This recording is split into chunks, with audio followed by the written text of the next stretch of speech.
Hello and welcome everyone again into another video. Today's video we're going to talk about the top Pokemons that you should be investing in the next season. Now, of course, this is like the top 10 on PvPoke, but that doesn't mean these are the strongest Pokemons or the Pokemons that you should be investing for the next season. So what are those Pokemons? I mean, clearly if you take a look, it's Cresselia, Azu, Gastro, Cradily, Marowak, Basti.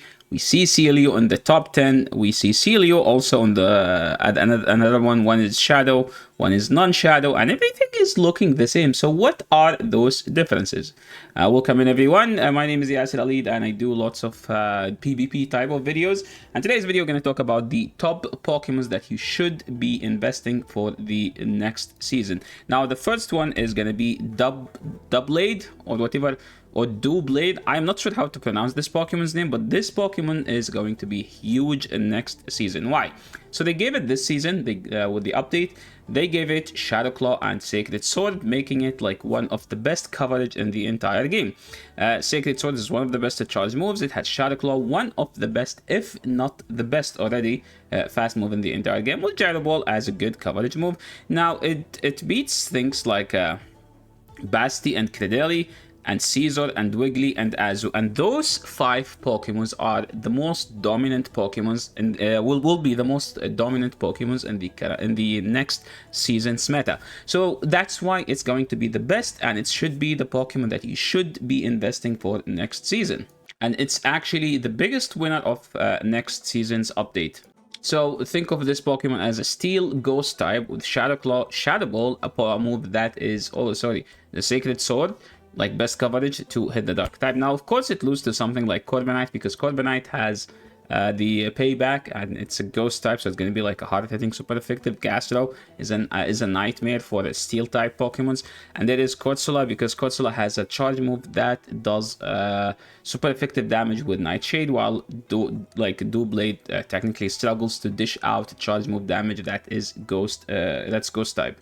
Now, the new Ghost Steel, the Ghost Steel top Pokemon will be the top winner of the next season. The next one is going to be a pineapple-looking type of Pokemon, and it's going to be solid meta because they gave it Astonish, and Astonish was buffed like 2-3 seasons ago. Also, they gave it Weather Ball Water, and Leaf Storm is one of the best charge moves in the entire game. I think Leaf Storm is, think of it as a Brave Bird, but for the grass move. It does so much damage. It's almost capable of one-shotting Azu. So for Pokemons like, look at this, that is not a Pokemon that hard hits the grass. Like, I mean, Cradily has poison fast moves, so that's technically a difficult thing. But it destroyed things like Azu, Corsola, Gastro, Corviknight. Why Corviknight? Doesn't Corviknight? Well, Corviknight has a resist fast move. So it beats something like Corviknight, Azu, and Sableye. That's already huge enough for Ludicolo probably to be the new king of grass type. That's kind of debatable because it has Astonish as a fast move and Wither Ball as the baiting, and neither of these charge moves are grass Pokemon. So think of it as the water Pokemon that destroys all other water type Pokemons because it's subtyping grass and can one-shot all of these water type Pokemon with one Leaf Storm. Now, the next Pokemon is actually going to be a Titan. It's actually Cetitan or Citadel, whichever one you would prepare. But Cetitan is going to be better because they gave it a superpower. And it's always bad to give us an Ice-type Pokemon a fighting move because usually you hard counter Ice-type Pokemons by using Steel-type Pokemons against them. But not for Cetitan because Cetitan now has superpower combined with Icicle Speed. So think of it this way. The ice damage will hit the flyers. The fighting damage will hit anything that doesn't fly. If they are ghost, they still take ice damage from the Icicle Spear. Cetitan technically got 3 buffs this season. Powdered Snow buff, Icicle Speed buff, and they also gave it to Superpower. Now, in Great League, Citadel used to be better than Cetitan because it has Avalanche and Body Slam.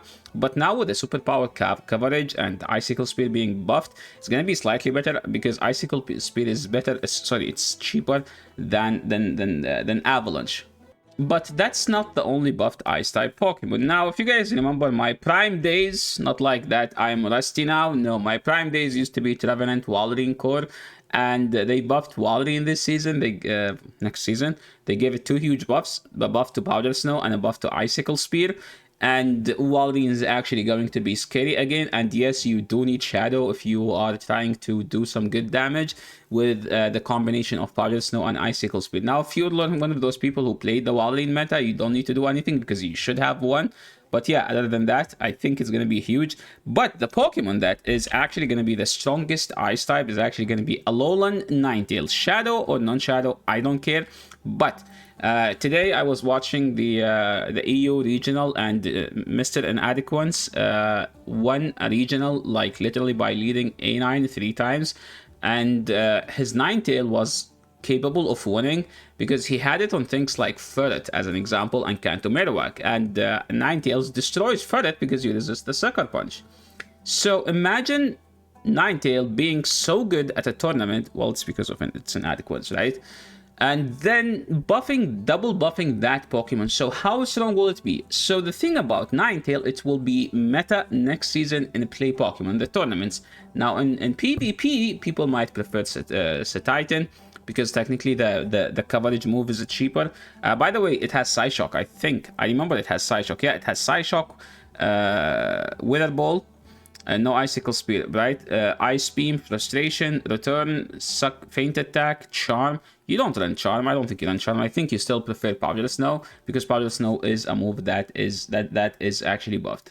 Now, some side buffs, like we're talking about something like Dudunsparce. So Dudunsparce get, I think, a Dragon Tail or something. Let me double check. Yeah, it got Dragon Tail and Body Slam. So the thing about the Dud is that it lacked some stab damage, and it just didn't have stab damage. And non-stab damage is always kind of underwhelming. Even if the move is good, when it's non-stab, it's just kind of underwhelming. So with Dudunsparce now having Body Slam, they buffed Body Slam, so it's it's no longer a horrible charge move, and plus you get the stab bonus. It will be actually a good coverage. Is that it? No, there is actually more stuff to talk about for the new update. The next one, kind of like a small buff, but this Pokemon needs like something, because it already has Vine Whip and Leaf Blade. The second move people used to run Brick Break, but now with Rock Slide being buffed again, I think this is the second time. It will wait. I think they gave it Rock Slide. They buffed Rock Slide last season, and then they gave it Rock Slide this season. So it will be actually a Pokemon that is spicy. Kind of like anti-meta type of thing. Now, it's still loose to the Flyers, but like if you take a look here, the Corviknight matchup is no longer as horrible. It's still bad though. It used to be so freaking bad back in the days. But yeah, it destroys things like Azu, Gastro, Marowak, Jellicent, and Wiggly. Now, Jellicent's going to be huge next season because it has Shadow Ball, and Shadow Ball is buffed. So Jellicent is another Pokemon that is going to be strong next season in both Great League and Ultra League. And that's not it. It's top 20 already, right? The main thing about Jelly is that it destroys Empoleon, Azu, Gastro, Marowak.